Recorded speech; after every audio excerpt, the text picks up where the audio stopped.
At the end of Matthew's gospel, Jesus sends his disciples out into the world to make disciples. That is really central to the life of it is the mission of the church, is to make disciples of Jesus Christ. One of the things that occurs to me is that we throw the word disciple and discipleship around quite freely, and I'm not sure that we always are very clear about, well, what do we mean by making disciple? What does a disciple look like? What is involved in discipleship?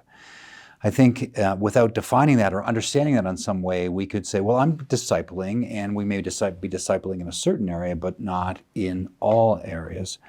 I do think in the end, discipleship is fundamentally about bringing people to a place where they're growing into the full stature of the measure of the maturity of Christ. That's really sort of a picture of that. There's a big picture of maturity and growth in the middle of that.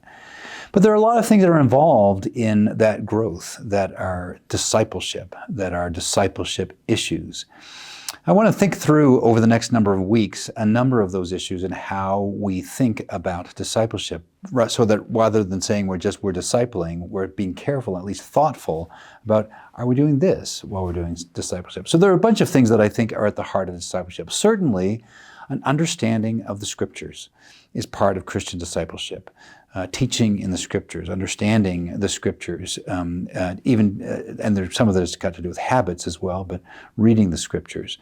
And so there is an instruction in the Scriptures, and reading the Scriptures is part of discipleship, and it's kind of central to what it means to be a Christian. There's also the reality of thinking through Christian theology. What it is that we believe. Our catechism helps us with this, but what is it that we believe? But not only just understanding what we believe, but helping us to think theologically about things, to understand from this principle, we understand this theologically to be true. How does that then get applied in circumstances in our lives? So Scriptures and teaching and theological teaching is part of discipleship for all disciples. Now there's some that become actual theologians and whatnot, but everybody should have some grasp of basic Christian theology. What do we believe about who Jesus is, about the virgin birth, about the resurrection, about his coming again in glory, and all of those sorts of things. Those are theological statements. But in the middle of that, there are also things that are part of the living out of the Christian life, such as our Christian disciplines. I sometimes call those habits instead of disciplines, so it feels less like somebody's whipping us, and it's more like a habit I'm developing.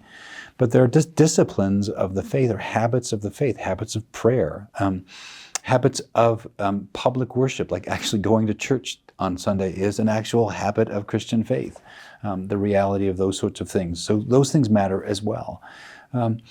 But even if we had a good grasp of the Scriptures and a good grasp of theology and had good disciplines and habits, if we were not sort of living the reality of forgiveness, mercy, and grace in our lives, for example, if I know all sorts of things, like if I can speak in the tongues of men and angels but have not love, says St. Paul, I've kind of missed the point. And I think that's the reality. It's discipleship is also living the reality of the faith day in and day out. And part of that has to do with understanding ourselves, being aware of ourselves. Teaching self-awareness and attention to our own soul is part of discipleship.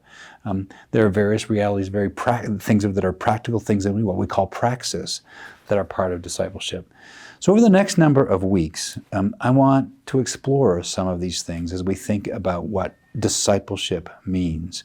Because discipleship, the full-orbed reality of discipleship, includes all of these things. All of these things are important. Indeed, in the end, it is what Jesus has asked us to do, is to make disciples. And the disciples are not just people who know the stuff. They're fundamentally people that also believe and live the stuff. I hope that as we kind of walk through Lent, we will grow in our understanding of what it means to be Christian disciples.